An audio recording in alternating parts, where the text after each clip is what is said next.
아멘. 하나님의 은혜가 여러분과 함께 하시길 축원합니다.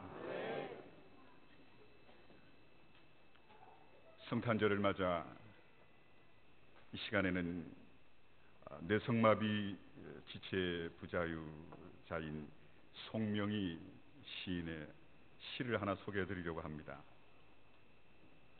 믿음과 소망과 사랑을 주소서, 그런 시인데요. 주님은 하늘에서 세상에 내려오셨습니다. 그런데 우리는 세상에서 하늘 위로 올라갑니다. 더 많이 가지려는 욕심과 더 우뚝 높아지려는 우월감, 그래서 세상은 싸움터가 되었습니다. 하나기의 나심을 볼 때 세상에 믿음, 소망, 사랑이 충만해집니다. 서로 믿질 못하는 세상에 믿음을 주소서, 깊은 절망 속에서 다시 붙잡고 일어나는 소망을 주소서, 자신의 것을 줄 수 있는 영원한 사랑을 주소서, 0.1%의 가능성을 가진 사람들과 가난한 영혼들에게 예수 그리스도의 믿음과 사랑과 사랑을 주소서. 임마누엘, 한 아기가 오셨으니 마라나타, 만왕의 왕이여 오소서. 저는 이번 성탄절을 맞이해서 예수님을 깊이 생각하는 성탄절이 되었으면 좋겠습니다. 왜냐하면 성탄절은 예수님이 주인공이십니다. 용서하십시오. 연수동 운동장 옆에 크게 세워진, 누가 세운지 모르겠지만 크리스마스 트리가 있더라고요. 지나가다가 보니까 기쁘다 구주 오셨네 트리에 글자가 적혀 있었어요. 그런데 그 말고도 나머지 4가지 글자가 붙어 있습니다. 그건 가사 한번 보십시오. 전 그걸 보고 성탄의 주인공은 예수님인데 예수님 오심을 축하하는 내용은 조그만하게 붙여놓고 다른 엄한 글귀가 더 많이 붙어있는 것을 보고 씁쓸했습니다. 우리는 이 성탄절의 주인공이 산타크로스도 아니고 또 루돌프 사슴코도 아니고 화이트 크리스마스도 아닙니다. 예수 그리스도, 크리스마스의 핵심은 예수님이시죠.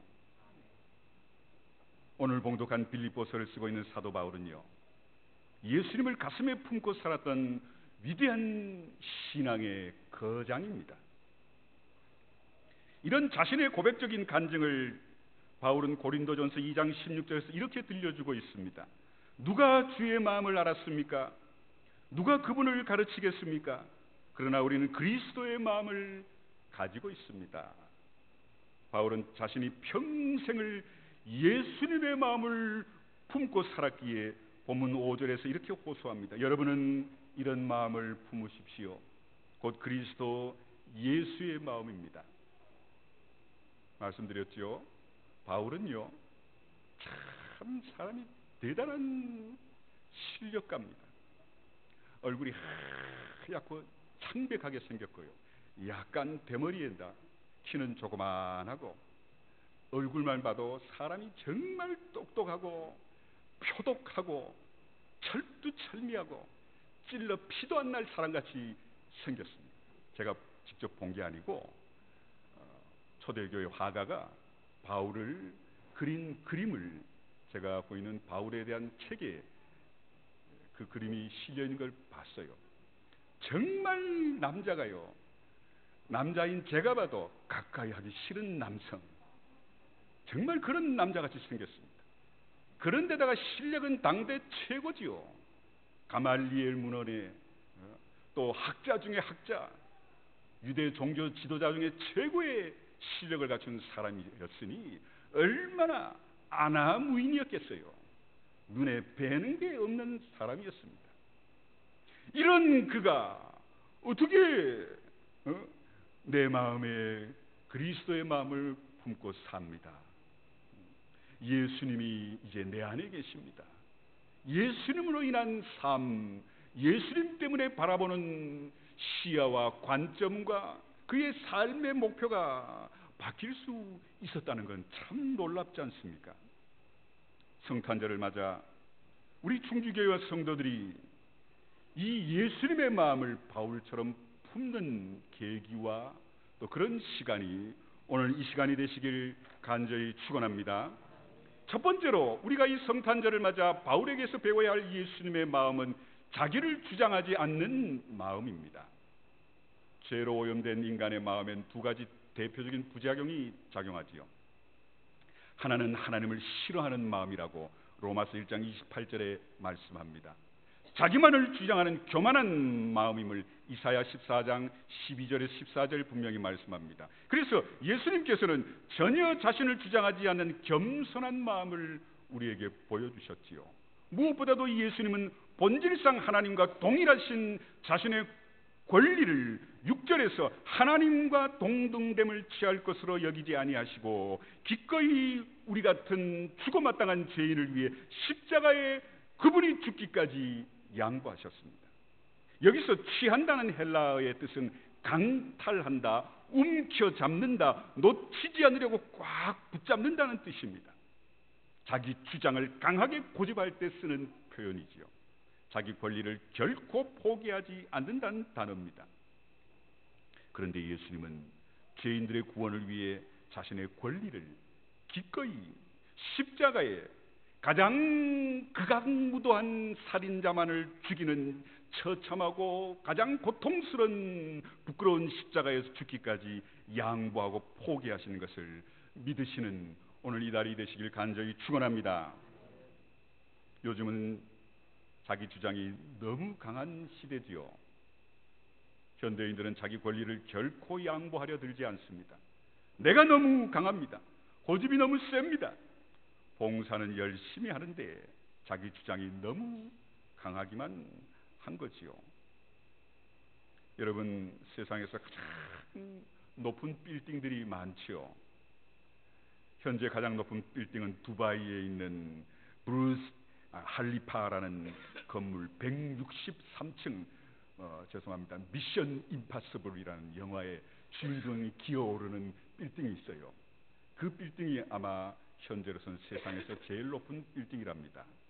그런데요, 이보다 더 높은 게 있습니다. 바로 죄로 인한 인간의 두 번째 부작용인 우리의 고집입니다. 혹시 나는 고집이 세다고 느끼지 않으세요? 자아가 너무 강하지 않으십니까? 예수님은 자존심이 없어 자기 주장을 하지 않는 게 아닙니다. 자기 권리를 포기하신 것이지요. 예수님은 한 번도 자신의 권리를 주장하는 자세를 보이신 적이 없습니다. 바울 역시 이런 예수님을 정말 세상에서 가장 교만하고 가장 자만하고 표독한 사울이라는 청년이 예수님을 만나고는 그의 모든 인간적인 교만을 하늘 높은 줄 모르고 치솟고 있는 그의 절대적인 교만을 다 내려놓지요. 베드로도 마찬가지입니다. 베드로전서 5장 3절에 보면 맡은 자들에게 주장하는 자세를 하지 말고 양무리의 본이 되라. 우리 충주교회 성도님들은 이제부터는 책임을 권리보다 앞세우는 자세로 하나님이 주신 직분을 이 재단을 통해 온전히 감당하시길 간절히 축원합니다. 성도 여러분, 내가 주장하려는 성경 진리가 아무리 옳아도 결코 내 자아가 주장되지 않도록 애써야 합니다. 우리는 어떤 순간에라도 자아라는 주인을 단호하게 끌어내리고 그 자리를 예수님께 내어 드리시기를 간절히 축원합니다. 성탄절을 맞아 충주교회와 성도들이 가져야 할 예수님의 마음은요, 두 번째로 자기를 비우는 마음입니다. 사람이 자기를 주장하지 않으려면 자기 마음을 비우는 방법밖에 없지요. 그래서 7절을 보면 근본적으로 말씀합니다. 오히려 자기를 비워. 여기서 자기를 비운다는 말씀은요, 캐노운이라는 헬라어인데 통을 쏟아 아무것도 남기지